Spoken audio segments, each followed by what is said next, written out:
Hey guys, my name's Ben Howard. We're out here at County Line to play our second match in the Zone Clone bracket. If this is your first time watching the series, I've got a playlist. It'll be one of the corners if you want to watch that. But today we're looking at the 8 and 9 seed, with the 8 seed being the Goliath Discs Pillar, and the 9th seed being this Area 51 from Doomsday Discs. These two are pretty interesting because they're almost the exact opposite of each other. Like, the Area 51 is extremely shallow, whereas the Pillar is extremely deep. If you've seen my channel before, you'll know I have plenty of experience with the Pillar, but I have no experience with the Area 51 at all. And I know the Pillar is extremely overstable, like getting close to like a Zone OS amount of overstability, but I'm curious to see how the Area 51 will fly. I'm assuming it'll be straight to slightly overstable, but I'm not really too sure. So I'm excited to get into this one. I also haven't played this course in a long time, so I'm really looking forward to playing that. So yeah, let's go and get into it. All right guys, so for hole 1, we've got a par 3, 250 feet. You can see the basket straight ahead through this gap. I guess tucked slightly off to the left. Since the Pillar is the higher seed, it's going to be going first in the order. And for it, I think I'm just going to have to throw wide hyzer and let it crash in. And just get myself up to the opening of the second gap and get like a 60-foot look, because there's no way I'm going to be able to get this thing to hold straight that long, and there's no point in trying to throw something through that gap. But I think with the Area 51, I will try and go up the middle, because I think it will be straight enough to get through that gap. Do need to be careful because we have a ripping left to right wind. Luckily, the rest of this course is in the woods, so shouldn't be too bad, but hopefully we don't have another incident like I did yesterday.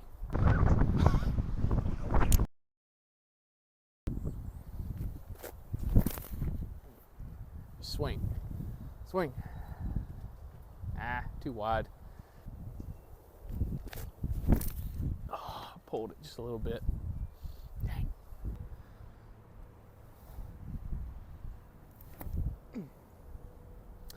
Okay.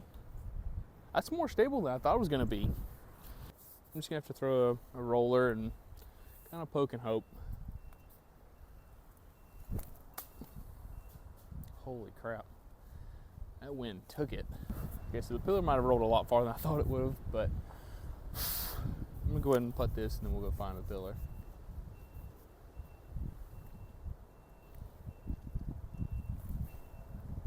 Come on. Oh.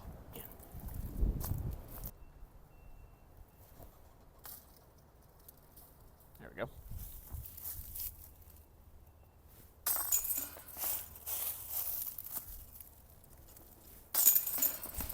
All right, guys, for hole 2, we got another par 3, 170 feet, just right there. I'm tempted to go for a backhand, but I think flex forehand is going to be a better play. Let's see, Pillar's still got the box. I have to give it more anhyzer than I think, but we still got the left to right wind that's coming through the trees, so I have to throw it a little bit higher than I think I need to.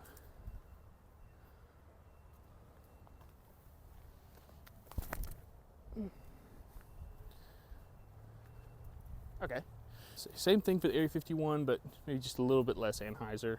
Same height though. Nope, too much. Okay, that's a good kick.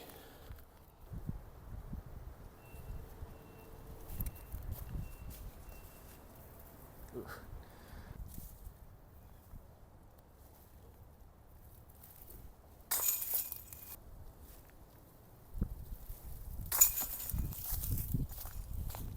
All right, guys, for hole 3, got a par 3, 200 feet. You can see the basket over here off to the right. It's going to be a perfect hole for these discs, where I'm just going to throw them flat on a forehand. Also still have that left to right wind, which should kind of help them a little bit.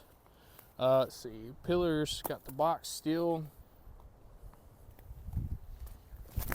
Ah, I threw it too low. Oh, that was a great skip though, wow. Ooh.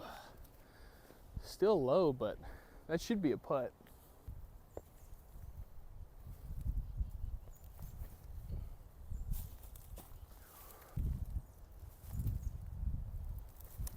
I didn't get it high enough.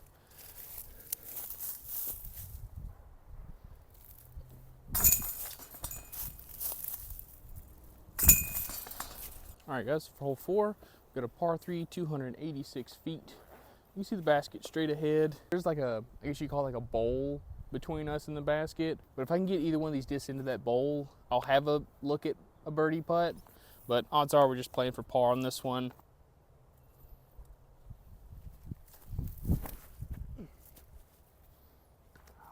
Dang. He just a little bit more out to the right and it would have had time to come back. Let's see, for the Area 51, I'm just going to throw it flat. Dang it. Okay, that kicked back out in the fairway kind of.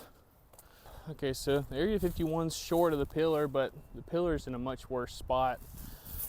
The only thing is, now we got what feels like a headwind.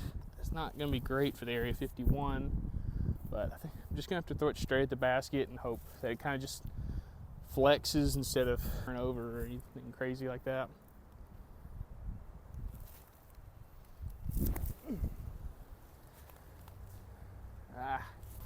Okay, this isn't as bad as I thought. I'm actually going to have like a backhand kind of flex shot, or I'll probably just end up throwing this flat.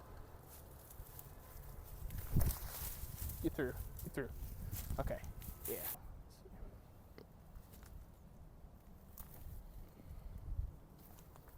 There we go.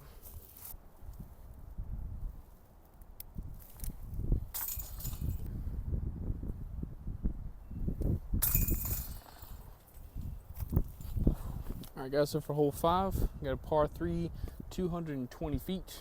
Basket's down this way, tucked slightly off to the right. Like if I throw a dead straight shot, it's going to end up about 25, 30 feet left of the basket. Let's see, pillar still got the box. I'm going to flex it a little bit, but yeah, main thing is I just need to go straight. Dang it. Now for the Area 51. I'm scared to throw this one flat because I feel like that wind's going to turn it over. So I'll try putting it on like a touch of hyzer. I don't even know if I can actually physically do that. It'll probably just come out flat if anything, but I'll give it a shot.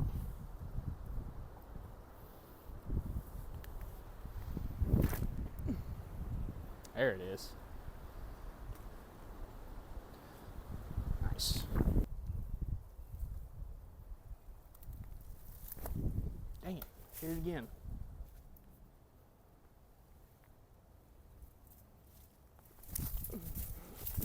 Oops. That's in a little long, but that's like 15, 20 feet.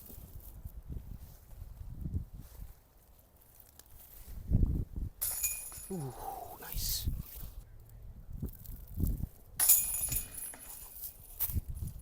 Alright guys, so for hole 6, we got a par 3, 170 feet. You see the basket up here, but as you can see, we've got a Mando left of this tree right here, which makes this shot very tricky. I don't mind going for the forehand hyzer. Only problem is you're throwing pretty much straight at the trees on the left side of the fairway. So I'm thinking about going tomahawk. See if I can get these to like pan to the right. Yeah, I think that's gonna work the best. See, the Area 51's got the box. I'm trying to remember how you're supposed to throw tomahawks. I think the flippier the disc, the faster it'll pan. So I should just be able to throw it in like a 11 o'clock degree angle. Let's see. Oh yeah. Oh, dang. That was perfect.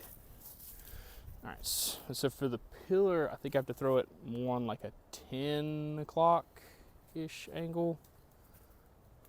Let's see. Ooh.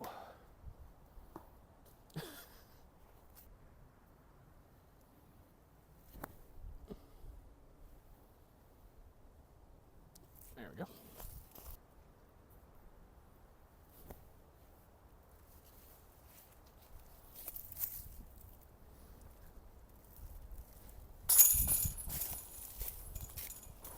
All right guys, so for hole 7, we've got a par 3, 220 feet. You can't really see it from here. Well, I think you can see like a piece of it, but it's straight ahead up on top of a hill, right in between the two gaps you can see straight in front of us. Biggest thing to pay attention to though is there's OB Creek on the left, so I need to be careful on the tee shot. I think what I'm going to do is for the Area 51, I'm going to throw it down the right gap, just flat, and hope it kind of pushes down there, misses some trees, and gets me into the circle. but for the pillar, I think I'm gonna have to throw it on a forehand through this gap on the left. Main reason being, if I throw it through the right gap and it fades out early, it could skip all the way down there and get into the creek OB. While that is more of a layup play to go on the left side, I just don't really want to bring the OB into play. But yeah, so Area 51 still got the box. See what we can do. Oh, dang it. That's so close.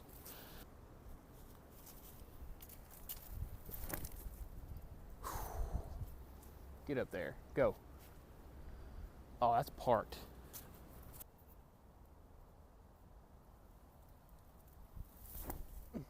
Oh, get lucky. Nope.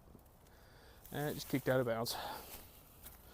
Okay, so with my meter off the OB, I'm able to give myself an open look, but I have to run it in order to give the Area 51 even a shot.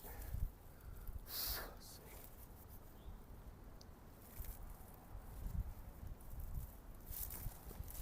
Fade. Oh, shoot, let's go.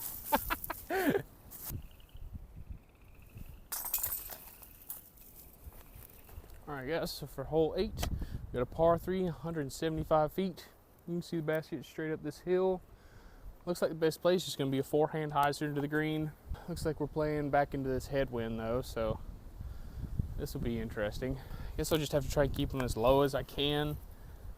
I mean, the pillars shouldn't have too much issue getting up there, even with this wind, but Area 51 I'm definitely going to have to be careful with.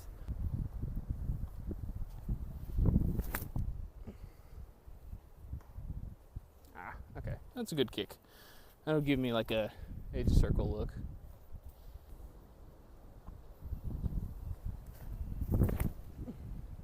Fade, fade, yes. Okay, so the pillar's actually a little bit closer than I was thinking, but I got a tree between us and the basket, so I'm gonna need to do a hyzer putt.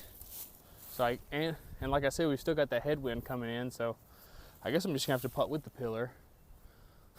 Just gotta give it the height. We'll get there.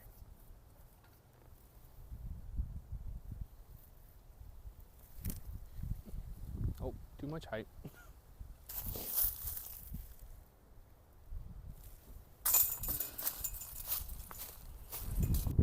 Alright guys, so we made it to hole 9, final hole of the video.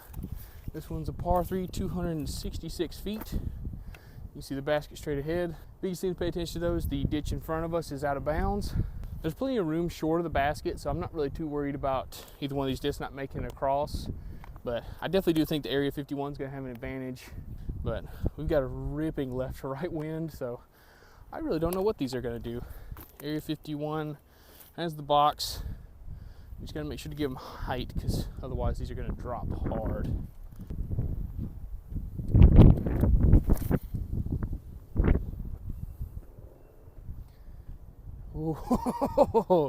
Oh boy, that barely made it across. I did forget to mention, if I don't cross in bounds, there's a drop zone. I don't even know if it's marked anymore, but anytime we play a tournament out here, there's a drop zone. It's like a 100-foot approach shot. All right, for the pillar, I'm gonna have to give it some anhyzer. Oh, I didn't throw on any anhyzer. I think that's in bounds though. Yeah, because on the T sign, it's the ditch and it's the gravel parking lot. So if it's on grass, the pillar's safe. All right, so the pillar looks safe to me. If I make this, that guarantees it for the pillar.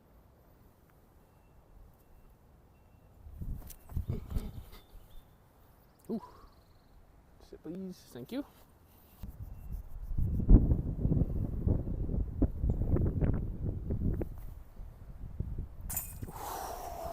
Nice. All right, so we had our first tie of the series. So what I'm gonna do is I gave myself about like 150-ish foot approach shot, and we're gonna do a CTP. Closest one to the basket gets to move on. I'm gonna flip the Area 51 to see which one goes first. If it's heads, it'll go first. If it's tails, the pillar will go first.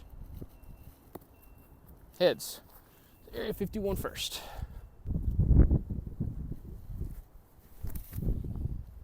Oh, that's beatable. It's very beatable.